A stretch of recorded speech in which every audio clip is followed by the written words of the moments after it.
Hello Internet. Today I'm going to be showing you around my 2005 CL55 AMG. I recently acquired this a couple months ago off of a wholesale lot from one of the local dealers. I got it for what I thought was a pretty good price, a couple grand below Kelley Blue Book. It's got 89,000 miles on it.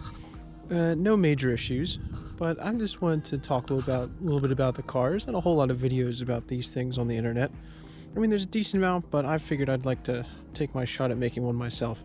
So, as I said, this is a 2005 CL55 AMG with the 5.4 liter supercharged M113K engine paired to a 5-speed automatic transmission. Makes 493 horsepower, not sure the torque numbers. And I just want to talk a little bit about, what I had to deal with. So I've only owned it for a couple months. Well, the only major thing that I have had an issue with is I popped, well, I say popped, like more or less cracked a rim over here.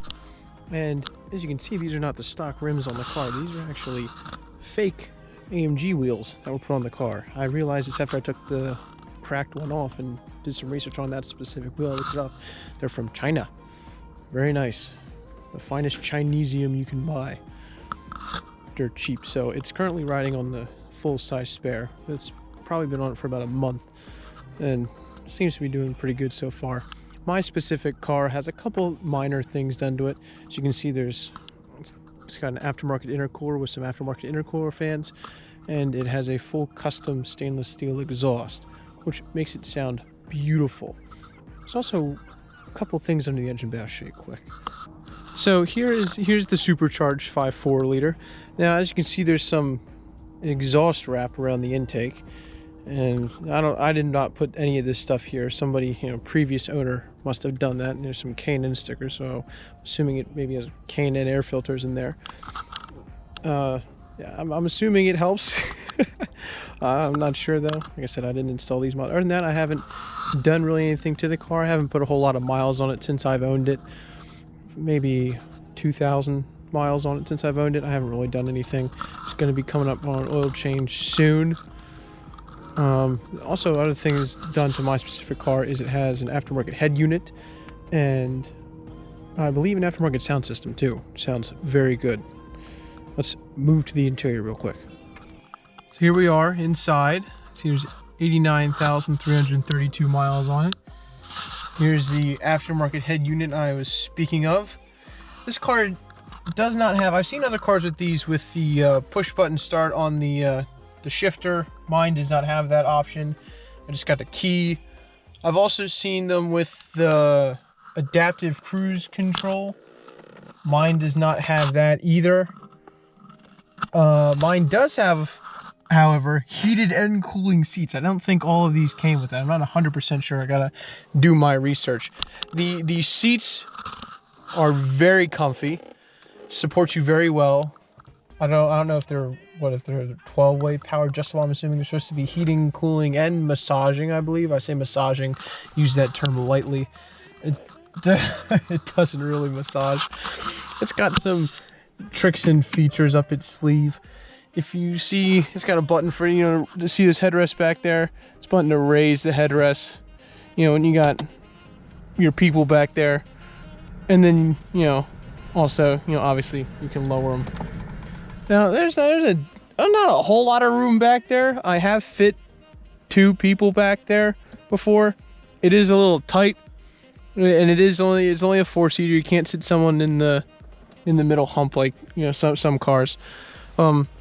Center console is pretty nice. Mine's a, did have a car phone. Mine ain't got the car phone no more. Then just keep other stuff in there, like my mask, because COVID. One issue I have, I say issue, I don't know if this was already broken or how this broke. The glove box. So, one time, I was getting on the gas a little bit, and the glove box flew open. The latch broke on the glove box. I don't know if you can see right here. I have it all glued. I've had to glue this 4 times because the latch kept breaking. Every time I kept just getting on the gas slightly, the latch on the glove box would break. I don't know if that's an issue with other people's or just mine. I think it's pretty good when you got a car. You got, you know, so much torque you break your glove box open. But it's got a couple other things. It's got a rear sunshade that comes up. You push this button right here. It's not gonna work. See, she's not perfect. Last time I tried that worked. It's a little embarrassing. That should have worked. Maybe it only works when the car's on. I don't know. That's embarrassing. Other than that, everything else works. Oh, she doesn't have any check engine lights or nothing. It does have a SRS code. It's for this seat belt buckle, though. I looked it up. Other than that, I haven't had any issues with it. I've had to put a couple quarts of oil in it, but overall, I'd say it's a pretty good car.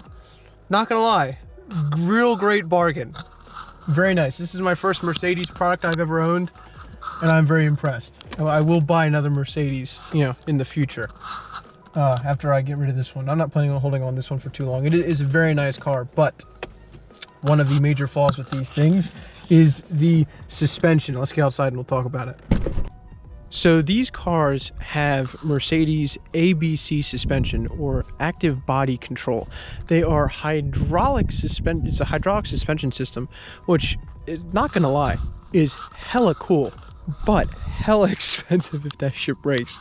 Thankfully, mine isn't broken yet. It works. I don't think it works exactly how it should. I think there's something slightly wrong with it. I don't know if you can see the rear sits a little bit lower than the front does. I don't know if it's supposed to sit like that or this rear corner seems a little lower, you know, than that front. Maybe, you know, I don't know. Maybe it's just, no, it's definitely a little bit lower. I don't know if it's, let's see if the other side's like that. And the other side's like that too, I guess. Maybe it's supposed to sit like that. I don't know. I'm not 100% sure if it's supposed to sit like that. But I was reading, if these suspension systems break, they are very, very expensive to replace. So that's one of the reasons why I'm not holding on to the car for too long. Probably about maybe a couple months. I'll sell it. Get another Mercedes that doesn't have the ABC suspension, or one that has had the ABC suspension, you know, done and serviced properly, because I don't know if this car has been serviced properly. I did get the Carfax for it. It was, for at least the last year, it was serviced at a Benz dealer, but before that, it's a little sketchy. So, yeah, and the car has also had 4 owners, me being the 5th, so, again, a little sketchy. But I have no cars that have, you know, it's kind of clean title and everything. It's all good. Other than that, 10 out of 10 car, I will say. Very, very nice, very fun. Not a daily driver though. Eats gas like there's no tomorrow.